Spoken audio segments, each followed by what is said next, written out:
the world. It's wonderful, it's fantastic. And every time I sort of get really miserable and depressed about the state of the world, I just look at that image, and from far away, isn't it perfect? We don't see any of the imperfections.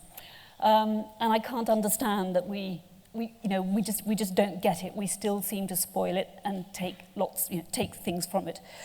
The other thing of this, the whole focus of this Communicate conference is people, nature, and economics.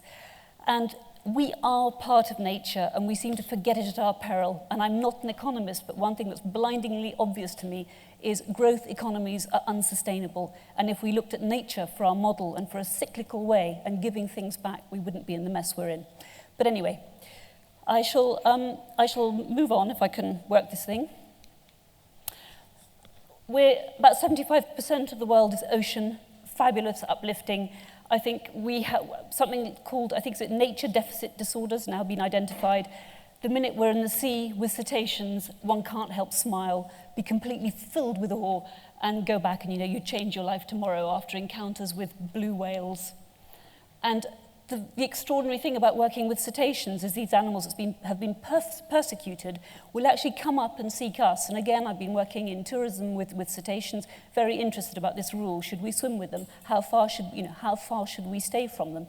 Actually, the really interesting thing is if you watch them, if you're aware of their needs and don't harass them, you can't keep up with a lot of them, but an awful lot of them are curious and come and play with us. It's an extraordinary thing. So why, in this overcrowded world, do we still seem to abuse everything? There are an awful lot of us. I just had a look at the population clock yesterday, and just watching that tick makes one, absolutely almost despair. Is there any hope? Economics and nature, we all know about ecosystem services. This new concept of planetary boundaries has come out. As you can see, we've transgressed 3 of them hugely. I won't go into all the background, it's quite boring, but we can see biodiversity is there and disappearing fast. I started to be a conservationist because I thought I didn't care about people. There were too many of us, and really what I cared for was our great wild spaces and our fabulous wildlife biodiversity, nature, call it what you will. Have a look at those. And it used to make me want to slit my wrists, but I thought rather than that, I'll go out there and do something about it. One of the first places I worked was one of the most overcrowded places in the world, Bangladesh, not usually associated with a variety of wildlife, but the Sundarbans, this beautiful, fabulous, enormous delta, which drains where the Brahmaputra and the Ganges, the Meghna drain out, is an absolute biodiversity hotspot. It's the home of tigers. We didn't see much more than their tracks. It was a very challenging and dangerous place when I went there in the mid-80s. It was under dictatorship. I nearly got taken into jail and nearly got eaten by a tiger. Wonderful, wonderful wildlife, and really as extraordinary and fascinating as the movie Avatar in a different way. What struck me about this place was it's critical for Bangladesh. The fact that it still has the biggest mangrove forest in the world, the only one to have tigers, is it because it has direct economic need. Ask poor people about nature and economics, and they get the picture. The poorest people in Bangladesh, about 10 million people out of 100 million then depended directly on the forest, indirectly. And over 100,000 of the poorest people depended directly on the forest. So I lived and worked with these fishermen, and it was my sort of conversion moment. I had my conversion in Dhaka, and I realized why I loved all this so much. I cared about people. And it was really, I wanted to see this wonderful world that we have carry on and be there for everyone. I obviously also love the tigers, but they had a reputation as man-eaters there, and I realized that a lot of the research was inaccurate. And learning about a place was really learning much more about what it meant to people, their need on it, and their need. And Bangladesh was extraordinary because with all the religious tensions between Hindu and Muslim, this was one place where nature was a really big equalizer. We all went and prayed at the Bon Bibi shrine, hoping we weren't going to be the next ones to be nabbed by a tiger. I did actually go and be with people who had been killed. This was a particularly eerie moment because I was actually making a film for the BBC with my late husband. And it was the man-eating theme is the theme that the media loves. And we actually caught up with this party of woodcutters and one of them had been killed. And we were on the track of the tiger less than 12 hours later. It's quite sobering to stand in a place where somebody's just been killed. This was somebody who'd narrowly survived a tiger attack, and this was a widow and her son who'd lost her husband to a tiger attack. What I found extraordinary here was it was not my place to tell people what they should do, that they should save tigers. Why should I, when all this suffering was being inflicted on them? They were the ones who were telling me the tiger is important. Without the tiger, we have no forest. Please help us to keep it. Because at the time, it was the VIPs, the government, that were actually shooting them out, and they realized that their survival hinged with that of the tiger, and they wanted to see the tiger alive, not dead. Working in Arabia is very, very different. I'm now working with the Arabian leopard. Again, people don't associate leopards with Arabia. They've disappeared from most of their range. We don't know how many are left. The official estimate is 200 or less animals. I don't know, probably a lot less. When I first went to Musandam, this was all the wildlife I saw. It was in the museum, it was very old. And the only leopard I saw was given to me by the museum because they were refurbishing it and thought it might put out the wrong messages. So this was quite a challenge, and I then moved down to the mountains of Dhofar, where work on leopards is being done. Research has been done, but it hasn't changed local attitudes. Wonderful wildlife again, Nubian ibex, Arabian gazelle, porcupine, all really important for leopard, and the beautiful leopard itself. And what was extraordinary is I'm working with a very macho Arabic culture. Everybody has guns, but they tell me the leopard is so dangerous. The Arabian leopard is about this high. It's extremely secretive. You'd be very, very lucky to see it, but it does kill goats and the occasional camel. What does tourism have to bring to countries like this? Oman is very, very keen to develop green tourism. And so I've led expeditions of volunteers. Tourism is much easier when you can see your wildlife, and there are fantastic projects I've worked on Kenya, where community conservation in the Samburu district works really well, and the local community do well out of tourism revenue. It's quite a different proposal when you say to people, if we're really lucky, we might find a pugmark, which is a big cat track, or if we're incredibly lucky, we might find some scat or a scrape. It doesn't usually turn people on. But luckily, they don't read the small print. They come to a great country. They come to experience a different dimension. And I find that people really reconnect with nature because they have to. So they'll actually go out and follow me to look for scat. They'll come in, we talk and camp and do with very little water, quite a lot of discomfort and hardship because we're all unified in the same purpose. And they very quickly get that saving the leopard isn't just about going up and looking for it in its difficult environment. It's actually much more about hanging out with the local people and engaging with them. What do they want? I'm not one to come and tell people to save their last big cats. We've got rid of all our big predators, and even our last little mini, it's called the Highland tiger, the Scottish wildcat, is in big trouble through hybridization, persecution and hybridization with domestic cats. But talking with local people opens borders, opens barriers, and closed minds. If we start to ask people what they want, they'll start to be much more honest. And what impresses them is that all these foreigners have come to be in a place because of the wildlife. And that message gets in quite quickly. And people actually in Musandam, where they'd virtually lost the leopard, were very keen to guide us and started to have a very different attitude towards their wildlife.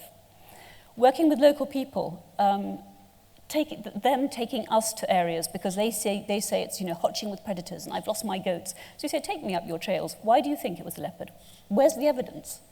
And just opening that dialogue. And this man here was soon wanting to set camera traps with us, and my heart sinks because he was pointing down there as a good place, so we've got to get down there and up again. So I've spent many a day cursing the day I ever started to work with leopards. And sometimes it doesn't quite give us the results we hope. But anyway, it's wildlife. Obviously, domestic livestock, huge issue all over the world. We're talking about livestock resources, ecosystem resources. Very interesting, in Bangladesh, people depended 100% on the environment. Here in Oman, people have done, and have been actually quite good stewards of their desert lands. But with the advent of artificial feeds and increasing wealth, livestock is now really just, it's a commodity. The livestock has inflatedly high prices because it costs you so much to buy this feed, and you're now keeping too many of them, so you're eroding away your habitat. And actually, in some areas, livestock husbandry is really bad, so the animals are actually, like this goat hadn't been killed by a caracal, it had just keeled over and died and been scavenged. So again, talking is the key. I've been incredibly lucky to work with fantastic people around the world, and it's this that keeps me going. I mean, real champions for conservation and wildlife, and this is Hadi Hikmani, who I'm working with at the moment, and if one person can save the leopard, he is. And working also with young people. What's really interesting is there's a lot of social science going on the project I'm working on at the moment, and what is it that, who are the people who are prone to conservation, or who are the people who care? So the knowledge base might be in the older generation, but the people who find it exciting are actually quite young, and that's because they're watching television. They watch the BBC, they watch Discovery Channel. So when their father or grandfather says, oh, much better if there are no leopards here, take them all away, the boys actually sort of shyly say to me, or not so shyly, they're quite bold usually, that they want to see a leopard, and they've seen a tiger on television, so they want to see a leopard. And very important to engage with all sectors of society. And of course, our big challenge has been engaging with women, but we had a particularly wonderful time where we worked a lot with the local family, and the ladies came to see us. This is the reality of what goes on. When you've got plenty of animals left in the wild, killing and hunting one will not affect a whole future. When you've got very few, every leopard that goes brings extinction much, much closer. We don't have long, but what I hope is that with our work there, this little girl who was fascinated by the leopard poster and actually stroked the leopard and curled up on it, which I found quite extraordinary, I hope that she still sees the real thing. She'll probably never see it, but I hope it's there, because it's not just about seeing wildlife. I work with big cats almost by default. I was much more interested in social animals. But like all big predators, they are actually barometers of the environment they inhabit. If we've got the leopards and the tigers out there, we know that the environment is all right. Livestock is perceived as a great problem. Again, we live in a very, very complex world. It's all to do with numbers, how we look after our livestock, and where we keep them. I came across a wonderful project in Bulgaria, organized by a tourism outfit called Rebel Farmer, and they worked with, again, an inspirational biologist who noticed that all the vultures were dying.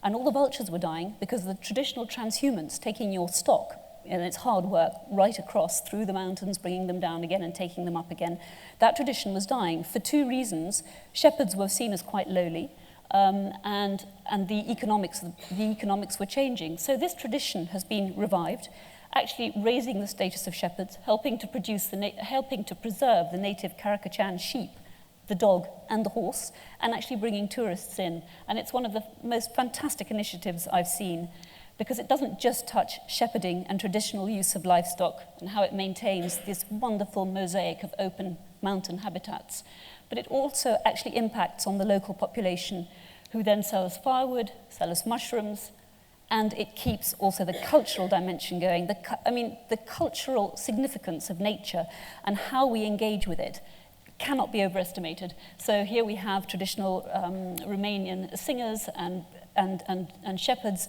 playing music, all excited about the revival of this tradition. Big cats need a lot of space. That's why I love them. You can't fragment their habitats indefinitely. So one of my favorite regions in the world, the Altai Mountains. I work on the Siberian border into Mongolia. But this is space. This is snow leopard country. Again, fabulous animal to work with, where man's influence in the landscape goes back a long way, where even the ungulates, the prey species, are really, really charismatic, and the snow leopard as well. Something you never see, but it's a way into the local people. Again, lots of different attitudes, collapse of the farming system after the collapse of the Soviet Union, very different farming systems now, but semi-nomadic people absolutely knowing and understanding and depending on their environment. Changing hearts and minds, working with hunters. They hunt because they don't have any salaries anymore. They'll hunt snow leopards. But working with me, going out with them, we found snow leopard skulls. We brought tourism in, again, the same thing. We brought people in to look at wildlife, to help us survey. And it was just seeing all these mad foreigners exhausting themselves and looking for snow leopards, which are extremely, I mean, I don't know if any of you can see the snow leopard on there. In fact, even I've lost it now. I've lost it. Sorry, there it is, yeah. There it is. So you can see how difficult they are to see. But it's terribly exciting even just to find a track of one, which we did. And it's not enough just to talk to local people, action. So we went in, not so much participant observation, but actually participant action. And in doing that, we won their trust. They called us, we helped them practically. They invited us into their yurts. And we had an enormous team of local herders, hunters, volunteers, all working to the same end. The local people started to tip me off about the poaching that was happening in the area. And actually, this hoard of snow leopard skins shocked even the Snow Leopard Trust.